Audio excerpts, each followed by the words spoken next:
dessert tayo. Kamote. Bago yan, saging muna tayo. Saging, pang-potassium itong saging. Ito yung mga pagkain na walang mga chemical. Tunay na tunay.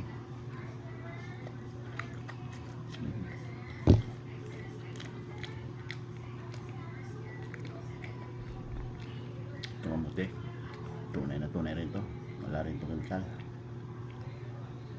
Kaya yung mga matanda sa probinsya ito yung kinakain, mga prutas na walang chemical.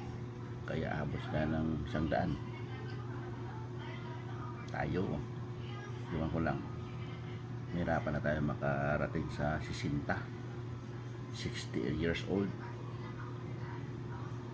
Pero baka abutin pa. Kain muna tayo ng saging at saka kamote at saka balingoy. Ang protein to, protein.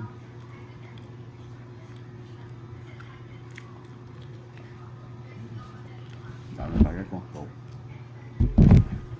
Galang mga partners. Simpleng tip lang sa buhay. Bye-bye.